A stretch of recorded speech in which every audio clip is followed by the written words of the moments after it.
Bismillahirrahmanirrahim. Assalamualaikum warahmatullahi wabarakatuh. Perkenalkan, nama saya Ihsan Al-Hakam, mahasiswa peminatan gizi angkatan 2019, program studi kesehatan masyarakat, Fakultas Kedokteran dan Ilmu Kesehatan, Universitas Islam Negeri Alauddin Makassar. Hari ini saya akan membuat video tentang persentase studi kasus integrasi metabolisme, di mana studi kasus ini merupakan tugas dari mata kuliah biokimia gizi, dan dosen pengampunya ialah Ibu Yusma Indah Jayadi, SGZ MKes. Baiklah, untuk soal pertama saya akan jawab, yaitu soalnya, menurut kalian apa yang seharusnya mendasari segala perilaku dan amalan kita? Menurut saya, segala sesuatu yang akan kita lakukan atau apa yang akan kita kerjakan, semuanya itu akan berhasil jika niat kita juga baik.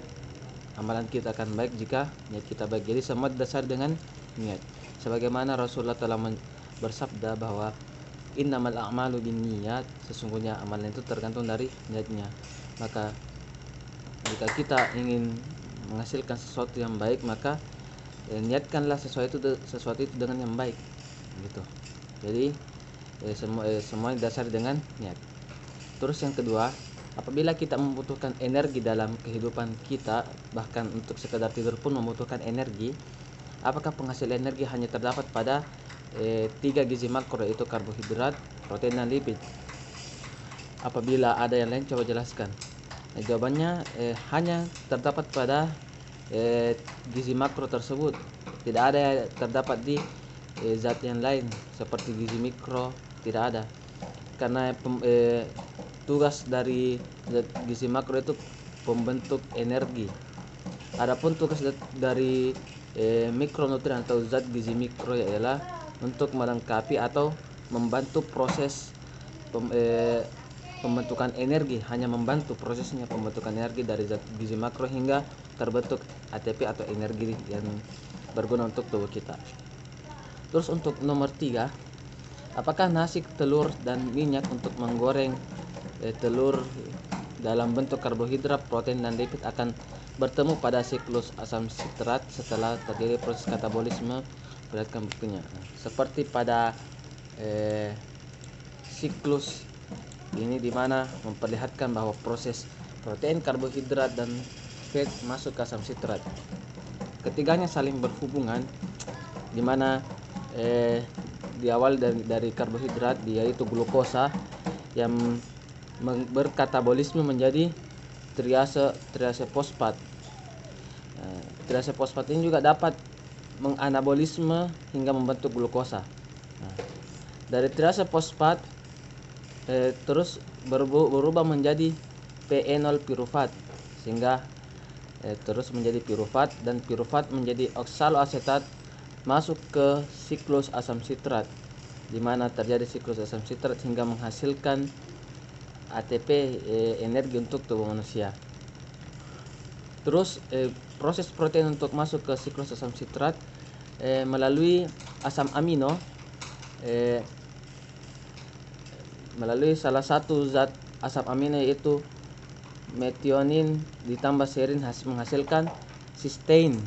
Begitu pula dengan triptopan dan triptopan trionin menghasilkan alanin yang berubah menjadi pirufat, serta glycine berubah menjadi serin yang berubah menjadi pirufat, dan pirufat masuk ke oksaloasetat, ke siklus asam sitrat, dan menghasilkan energi. Untuk lemak atau lipid, di mana pirufat menjadi asetil-CoA, di mana asetil-CoA ini saling berproses, saling mengkatabolisme dan menganabolisme terhadap asam lemak, sehingga membentuklah triasil gliserol. Dari triasil gliserol menghasilkan gliserol 3 fosfat dan asam lemak yang mengkatabolisme menjadi asetil-CoA, di mana juga dalam proses siklus asam sitrat, di mana sitrat bisa menganabolisme menghasilkan asetil-CoA yang berhubungan dengan proses asam lemak, hingga itulah proses bertemunya antara ketiga zat gizi mikro ini dalam siklus asam sitrat. Kemudian untuk soal nomor 4, hati sebagai pusat metabolisme karbohidrat, protein dan lipid. Apakah di hati terjadi proses anabolisme dan katabolisme? Tunjukkan buktinya melalui penjelasan pada gambar di slide. Boleh dengan cara menuliskan mekanisme dalam bentuk gambar dan cara melingkari dan memberi tanda anabolisme pada katabolisme di gambar. Oke, saya akan jawab mulai dari proses glukosa di dalam hati, di mana proses anabolisme dalam hati itu terjadi. Sebelumnya glukosa itu masuk ke dalam hati dalam bentuk glukosa 6-fosfat. Nah, terus glukosa ini terjadi proses anabolisme yang membentuk glikogen di dalam hati. Yaitu ini merupakan proses anabolisme di dalam hati terhadap glukosa. Terus di glukosa juga ini dari hati ini mengalirkan glukosa ke peredaran darah. Dan juga glukosa ini juga bisa mengalirkan glukosa ke NADPH menjadi NADPH, serta juga menjadi ribosa 5-fosfat.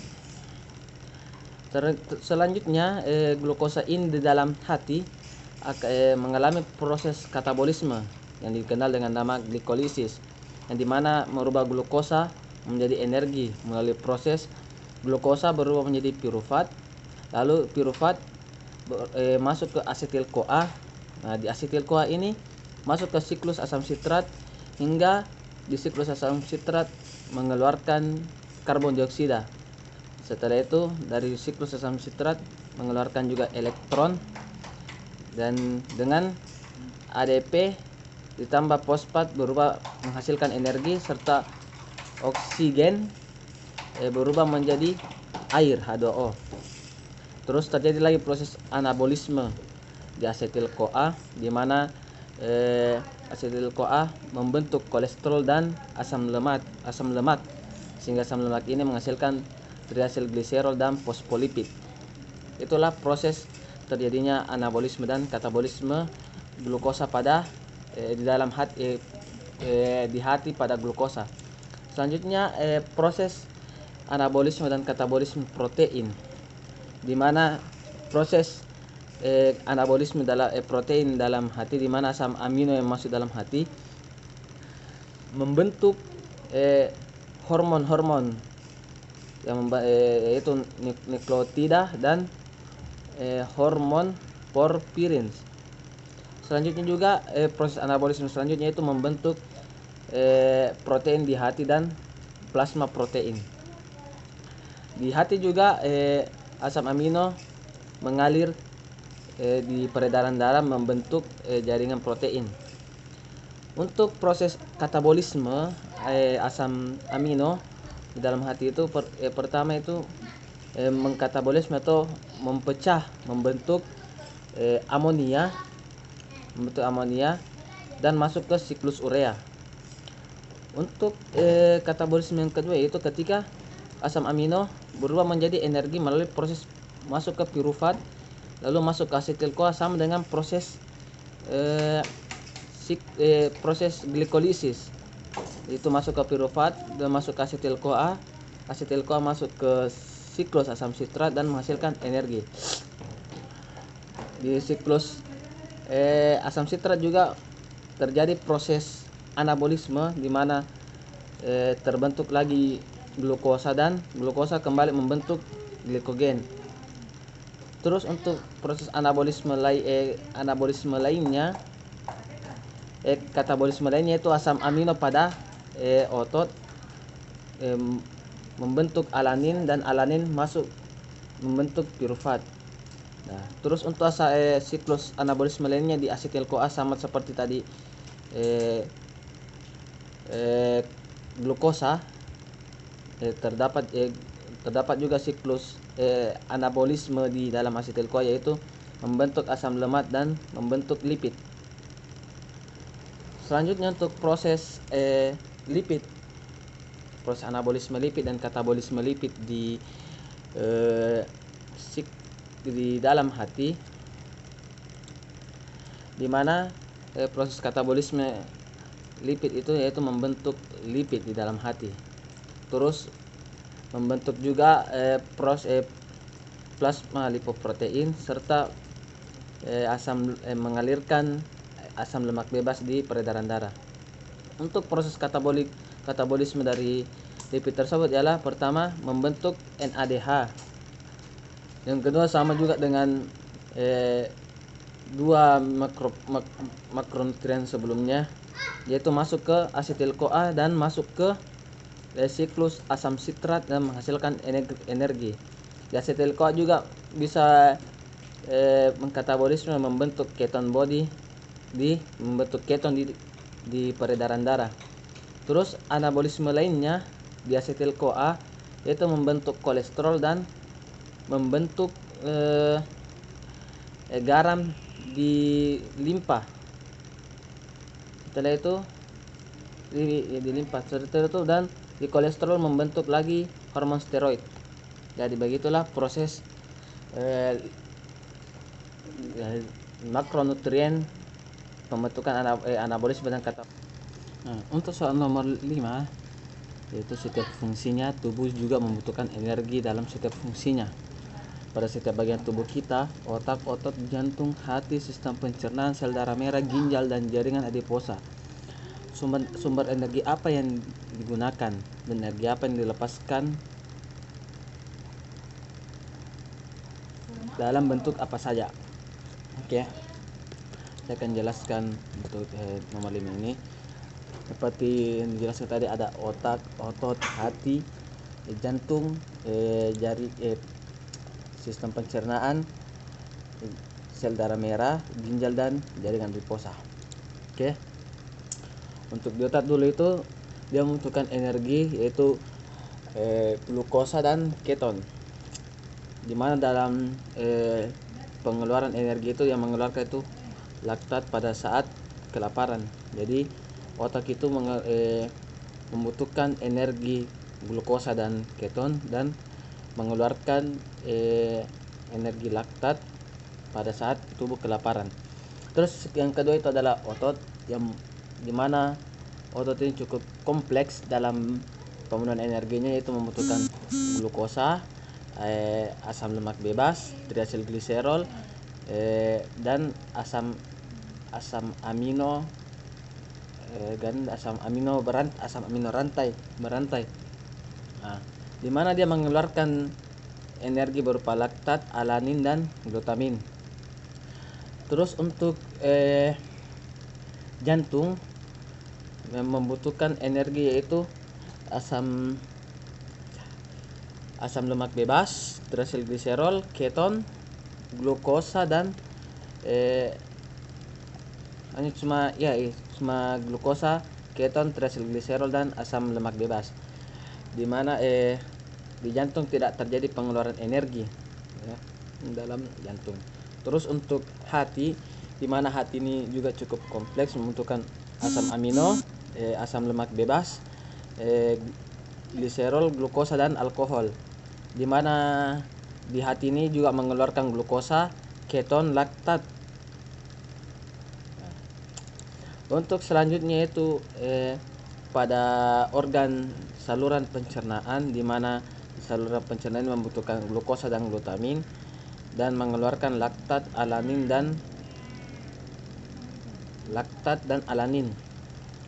Untuk di sel darah merah, tentunya di sel darah merah hanya membutuhkan glukosa untuk peredaran darah dan mengeluarkan laktat dalam sel darah merah. Untuk di ginjal juga cukup banyak, yaitu membutuhkan glukosa, asam lemak bebas, keton, laktat, dan glutamin. Terus yang dikeluarkan dari ginjal yaitu glukosa dalam ini hanya dikeluarkan pada saat proses gluconeogenesis, yaitu ketika sudah tidak ada lagi glukosa yang masuk ke dalam tubuh, maka dia mengeluarkan glukosa dari dalam ginjal untuk proses glucogenesis. Selanjutnya di jaringan adiposa itu membutuhkan glukosa dan triacylglycerol dan mengeluarkan energi laktat, gliserol dan asam lemak bebas. Baiklah, untuk soal nomor 6, dapatkah protein digunakan untuk menghasilkan energi di otak, sel darah merah dan jaringan adiposa? Seperti kita ketahui tadi bahwa pemenuhan energi pada otak, jaringan otak, sel darah merah dan jaringan adiposa tidak terdapat asam amino ataupun protein, disebabkan karena tujuan atau fungsi utama protein bukanlah untuk pembentukan energi, tetapi untuk proses pertumbuhan.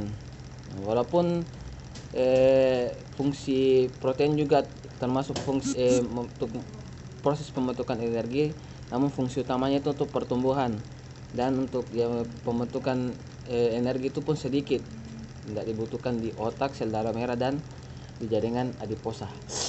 Jaringan adiposa. Oke, untuk soal nomor 7, apa yang terjadi pada tubuh kita, khususnya pada integrasi metabolisme tubuh kita pada 3 jam setelah makan makanan pokok, lauk pauk dan minyak. Saya jelaskan bahwa ketika 3 jam setelah makan, di mana asam amino, glukosa dan lemak sudah sampai ke usus halus, untuk asam amino dan glukosa itu masuk ke dalam hati, di mana di hati itu asam amino keluar dalam bentuk asam amino dari hati dan masuk kembali ke hati dalam bentuk protein.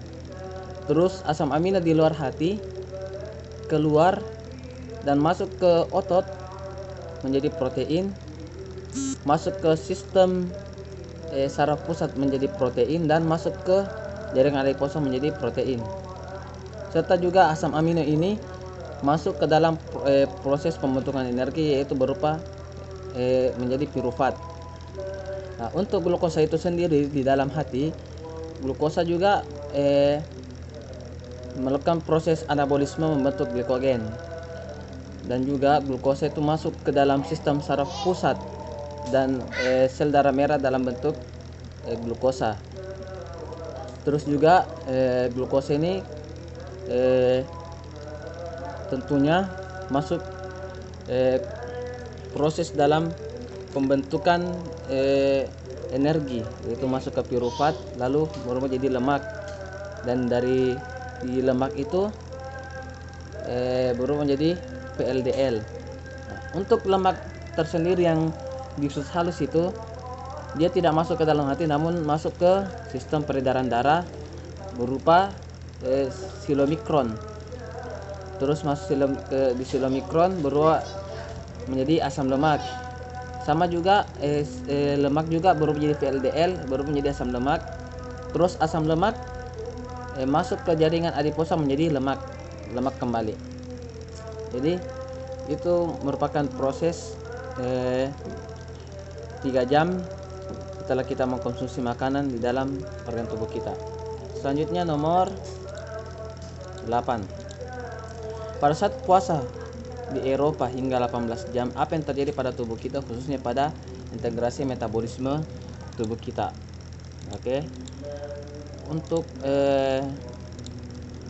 pada saat 3 jam ke atas hingga 18 jam ke atas, apalagi terkhusus daerah-daerah Amerika yang mana puasanya hingga 18 jam, di mana itu glukosa di dalam hati tidak mampu lagi memproduksi glukosa yang masuk ke dalam, tidak mampu lagi glikogen dalam hati tidak mampu lagi memproduksi glukosa yang dimasukkan ke dalam sistem saraf pusat yang menghasilkan energi, dan juga tidak mampu masuk ke